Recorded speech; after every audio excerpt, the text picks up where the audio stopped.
Yeah, yeah. What up, what up? It's the Chief, Kaseek Ortiz.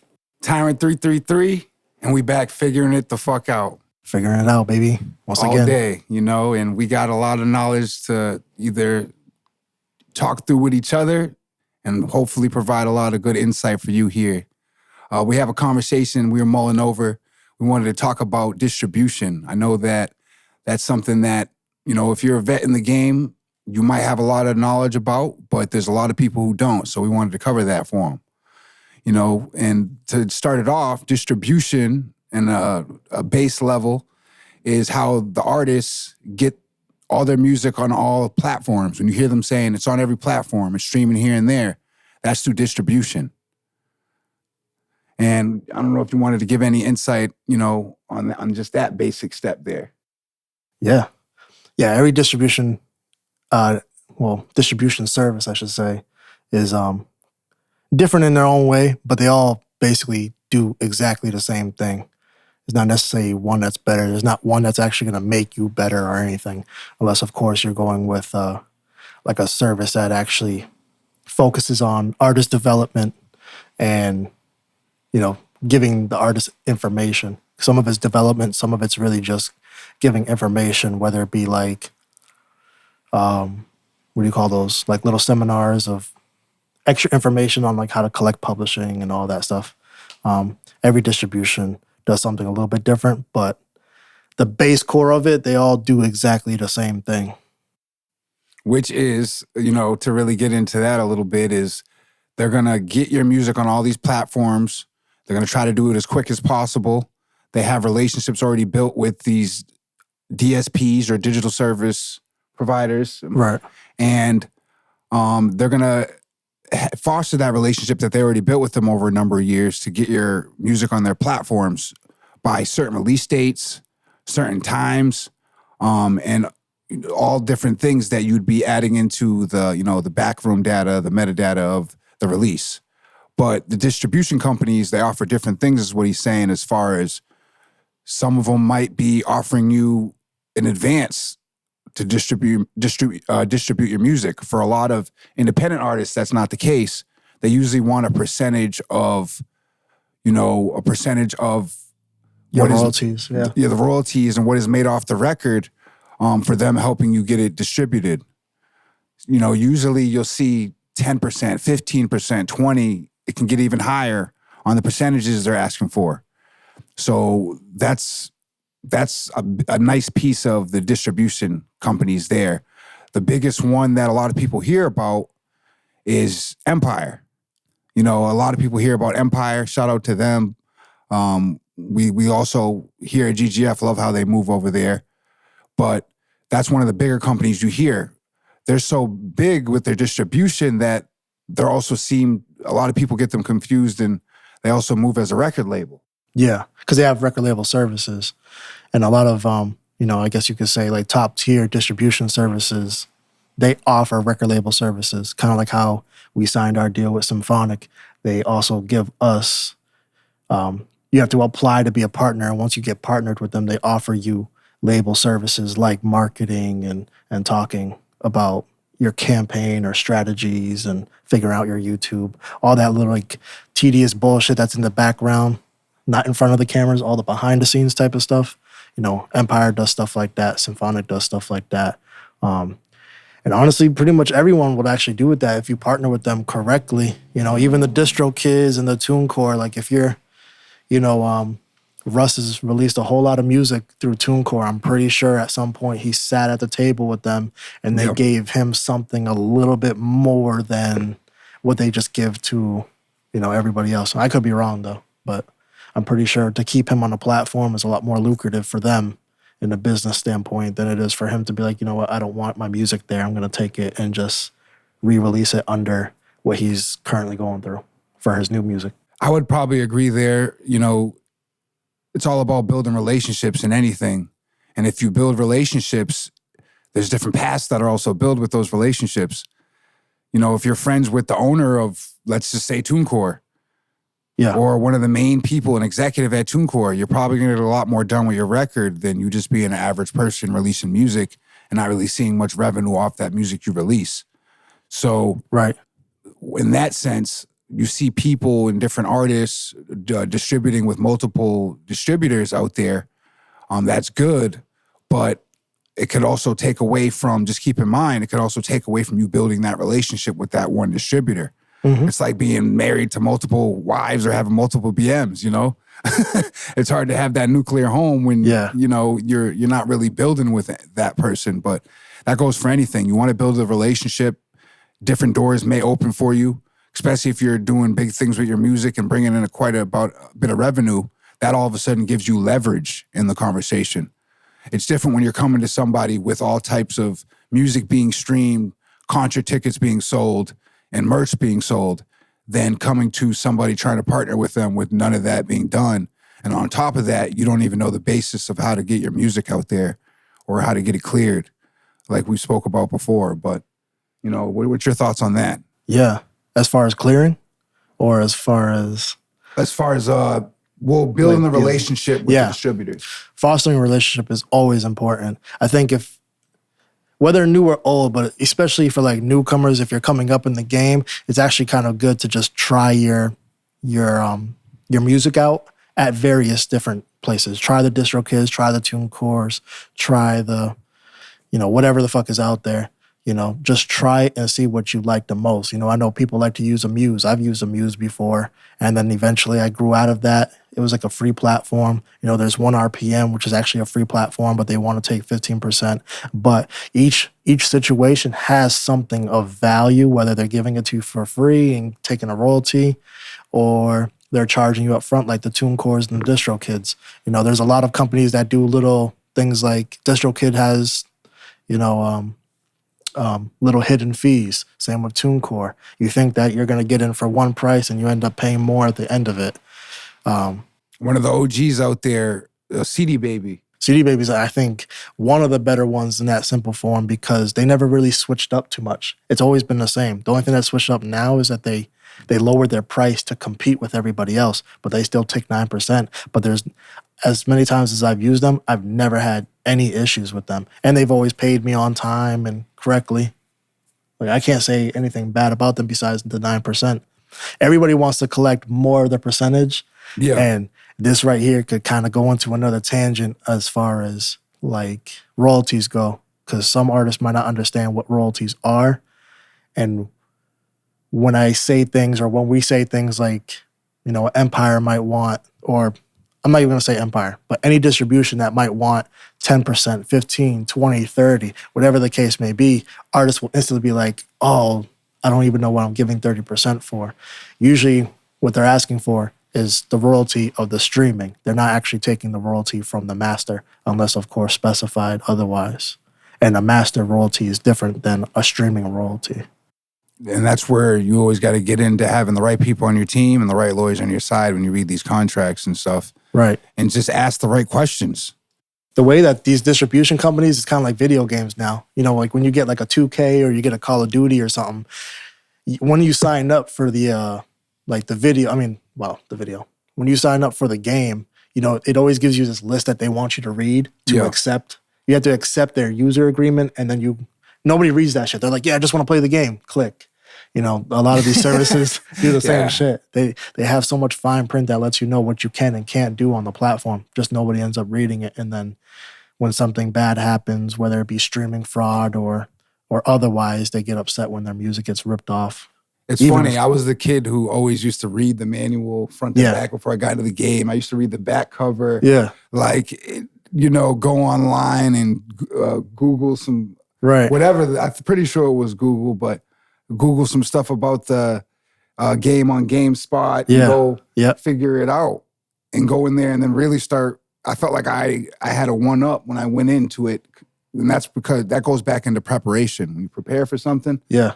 You know, I used to do the same thing with albums. When I used to buy CDs, I used to love, because they kind of made it like a treat. You would buy the album, you would see the cool cover, then you would open up the cover and it would have different pages of like they like did a specific photo shoot for that album. So if you opened it up, you would see all the photos they took for that album. But while you were in there, you would see the song credits of who wrote the song, who recorded it, who mixed it, who's the background singer in the background, who was clipping his toenails that day. Like you would find all this shit, extra details. And I actually liked seeing that because it's like, all right, now I know who the players are. Yep.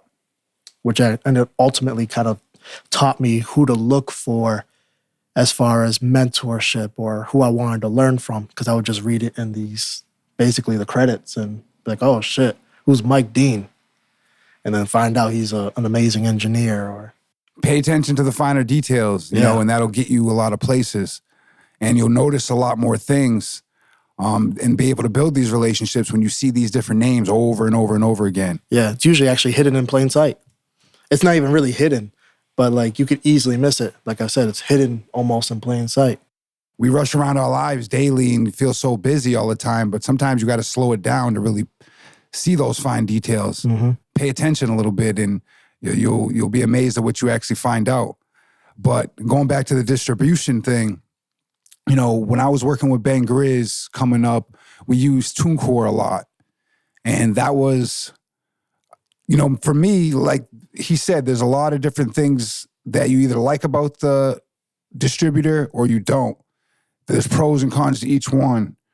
Some of the pros for TuneCore for me were that it was real user-friendly. They were real quick on getting your music onto the DSPs. You get on Pandora, you know, you get on Apple Music real quick. It was real neat and easy to put all the metadata in there and all the information about the release. And it was just real transparent. I feel like they had a good relationship, a leg up in the industry, and their marketing was good at the time. They had a lot of independent artists that they broke with, so that was something that really attracted me to them. But on the negative side, they ended up charging for every release you ended up putting out. Annually. So just picture that. You got 20, 30 records out. Right. Albums at $80 a piece. Yeah. You're like getting that was crushed. Costing. Yeah. You know, you're getting crushed. You're doing that. So it kind of handicapped you in a way where it was hard for, especially if you're independent, working on some type of budget, to just release as much music as you wanted to. Mm-hmm. And then you have other distributors out there that, like Symphonic, we ended up working with and building a little bit of relationship with. You have to be accepted to even work with them. They have to really like what you're doing musically and want to accept you into their catalog and start distributing you. There's other distributors out there like that also. And then there's ones, you know, you pay per release, or some they take a percentage on the back end when the royalties start coming in. So you just got to be mindful of all that. Even Symphonic has kind of come down and started doing what DistroKid does, because they're actually one of the cheaper ones right now. Like they still charge now they're charging $20 for everything. You can still partner up with them, but just to get in the front door of being distributed, they just charge you $20 and you can just use Symphonic now. And I personally kind of not sure how I feel about those, which is a whole different conversation in itself, because I look at it as almost like a money grab. I understand that they want to open up, but I feel like when you offer something that low, that's when you kind of get all the shenanigans, all the bullshit kind of floods in, and then it makes it harder to focus on certain relationships with certain artists, because now, you know, unless of course they're adding to the team and having a client base where it's like, okay, this person's for this person's going to take care of that person. But, you know, TuneCore has a lot of AI stuff kind of going on into it. So, you know, and not to mention that, like you said, TuneCore actually does have a direct relationship with the DSPs, which also allows them to collect higher royalty rates through these DSPs. I actually really like DistroKid. DistroKid is super smooth and super easy. But when I found out that, you know, that they get a little bit less royalty rate, yeah, you might get 100%, but if you're only getting a 1/5 of a penny, whereas TuneCore might get you a 1/7 of a penny. It's like almost like looking at it like this to make it understandable for everybody, especially us street dudes out there. It's like having a good lawyer almost. the good lawyer is going to be able to get you off more charges Right. and cases because they got a relationship with the DA or something. Right. But if you get that court-appointed lawyer, it's cheaper. It might be better for you in your pockets, but they don't got the same relationships. They don't got the same pull. Right. So they ain't getting you off as many of those charges. You might have to eat some of those charges. So you think you might be thinking that you're getting 100% of what your earnings are, and you are. You're getting 100% of what they collect, and that's the key phrase of what they collect. If they're only collecting 5 cents from it, they're only getting 5 cents. But if TuneCore could do the same exact thing and they're collecting 7 cents, I know it's only 2 pennies, but I'm just saying. Yeah. Do you want 5 cents over here? Do you want the 2 pennies over here? There's always that little, you know what I'm saying? Some of these distribution companies don't really have the best repertoire with artists. Even the TuneCores. TuneCore's going up in flames. All types of shit is coming out online with them. So to go back to that now, we ended up going back to TuneCore because they were offering services where you can distribute as a label, which would be really advantageous to us because we have a whole team. We work with a lot of different artists here at GGF. So it would be good to be able to distribute these artists under our name and stuff like that and our brand. But it didn't work out like that. They changed because they stopped charging annually. Well, they still charge annually, but they were like, we're going to charge annually, but we could also just give you what like DistroKid does. We'll charge you a smaller fee and you can upload unlimited music. What they messed up was, I felt like, which we should talk about because now they're kind of, I don't want to say that they're going in flames, but they're kind of like, I guess, add fuel to the fire. And I still love TuneCore.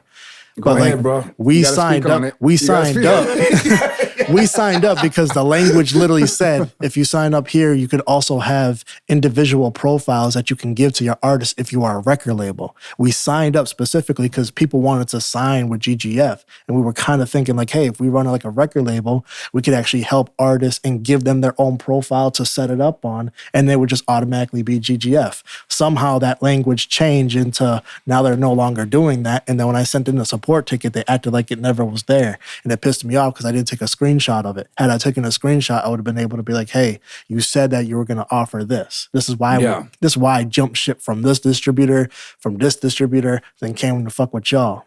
Oh, they definitely, with that move and that little marketing tactic, they got a lot of people to come right back to them. When we first signed up, they weren't charging for those pre-release dates. You know that if you want a pre-save link, they weren't charging for that. They would just give it to you. Now it's $15 every time you want to do that. Now when I release music, I'm just releasing music. I don't even give a fuck about no pre-save. Yeah. But they're making me not care about the pre-save because like you just threw in some extra fees in there that didn't need to be there. Yeah, that you can't bamboozle the public. Yeah, you like to see things in fine print, and then when you see it in fine print, you like to see it enacted exactly how you thought it was going to be. So that was a great for us. We're still rocking with you over here at TuneCore though, but it sucked. It didn't work out like we thought it would, and you said it would. But we're still rocking with. What I do like about TuneCore, because I'm not trying to shit straight on them, but to piggyback off what you're saying, the fact that they started offering a split sheet, they make it super easy. Almost, I felt like DistroKid has always been the easiest to split a record with somebody, but TuneCore is starting to catch up where it's like, it's actually real easy to just like put in your name, your email, and then you'll get an email saying, hey, we're collecting royalties for you. Yeah. Where DistroKid requires somebody to pay $20 annually to collect that money, TuneCore might charge you only $8 a year for you not being an artist to collect that money. That helps me because, like, let's just say if I want to cut in Jack for helping me with the music videos or cut you in as management and cut this producer in and do this, like I don't have to focus on the tedious accounting of it. They'll just automatically do it for me, which is very cool. Like they do a lot of great stuff. You know what I'm saying? I don't hate whatsoever. So I would say for the people who don't know, I guess break that down a little bit more if you can. The splitting. The splitting on a distributor, and just how that would look like, and maybe some reasons why you would do that. Why you would split? Yeah. Everybody should be splitting if you love the people that's helping you. But I could touch on that. So I don't even know when they started doing it exactly, but prior for artists, we had to, whatever royalties you made, you had to sit with an accountant or yourself if you knew how to do it. And like, let's just say if you made $1 million off of a record, you would have to be like, well, I need to take 10% for my video guy. I need to take 15% for my manager. I have to take 20% for the beat maker. And you would have to be like, you would have to break that number down, and then you would have to send that money either PayPal or a check form, a 1099 basically. It's almost like you're hiring somebody as a independent contractor. Distributions company started kind of getting the hang of like learning that curve and making it easy. So for like a DistroKid or a TuneCore, they make it super simple that at any moment, if you want to change the split, you can. And with DistroKid, they made it super easy. Be like, hey, his name is Malik. I can be like, here's Malik Tyrant. Here's his Gmail. And I'm giving him 10%, and they automatically collect it for you. They make it so like user-friendly in that aspect. Yeah. It's almost like a no-brainer. And I think that artists should be cutting in the respective people that they should be. Unless, of course, you own 100% and you paid everybody respectively for the video work, the artwork. But if you are trying to build a team and foster a relationship, it actually would be in the best interest to, give the people around you something, especially if they are working to help you grow. Like Jack, who's helping me do X, Y, Z, even if he charges me cheaper or whatever, I can still always give him a percentage of a song or of an album. If he's creating me a whole bunch of content where I don't have to do anything, he's entitled to some of these royalties too if I don't pay him all the way up front, if I'm paying him a portion or whatever. Get talented individuals around you, and going back into one of the earlier topics we had, once you build a relationship with these talented individuals, then you're able to barter skills and be able to add value to each other's life and each other's journey and mission. Yeah. And then it becomes a beautiful thing, this synergetic thing that just ends up blossoming into something really beautiful. And you guys end up locking arms and working on crossing the finish line together, and that's a great thing. You get to grow with people, with brothers like that, when you really add value to each other's lives. And even if you can, if you have the money, just pay them all of it right up front and still give them royalty out of love. If you can and want to, like you're only fostering a good relationship and only manifesting good karma to come back your way. Yeah. Year the 8. Be ready. Yeah. Anything we do is coming back to us. I can't say the same with DistroKid, but I know that TuneCore allows like for you to put in a split, but then you can also add who's supposed to get like who should be getting paid first, which is a good idea as well, because let's just say if you were a rapper and I did a 50-50 project with you, but you didn't buy the beats, you didn't pay the studio time, you didn't pay for the videos, you didn't pay for marketing, but I did. I should be the one. We're going to split it 50-50, but I should get the 50% faster than you do. Yeah. So like basically like a recoupment. Priority type. Priority like payment. You didn't. Yeah. Like I get priority payment, and kind of like an advance would work for a record label. An advance for some of you artists that don't know is honestly bare bones is a loan from a bank, and the label is the bank. The bank is the label. It's like the same thing. If they give you $1 million, you don't walk away with $1 million. You are walking away with $1 million that you might fuck off, but you have to pay that back and in interest. Always say the magic word, recoup, right? Recoup. And the fact that a lot of these little distributors are actually starting to offer that as a service, I think that's really dope too. Because like I said, going back to beginning of what I was saying, if you're one of these dope artists who are pulling all types of revenue off your music, they might offer you a loan from just a distributor. Yeah. Just off you, they can see, you have some type of statements or showing how much money you bring in per quarter. They might offer you a loan, and that's what we're talking about, leverage. Because you're fostering that relationship. If you're touching $1 million on, and you're only using DistroKid or using TuneCore, best believe they're about to hit your line and be like, yo, we want to keep you on our platform. They're going to actually give you better services because they want you to stay. You're making them $1 million. You're helping them. Yeah, they don't want to lose those big fish. And then on top of that, they have other back-end relationships with labels and other people in the industry that they're probably going to be more susceptible to open their doors for those people and get you on the phone with these people and make the link because you're bringing in that revenue. So leverage is a beautiful thing as you start to build it. And you're going to see that fully on firsthand here, GGF figuring it the fuck out.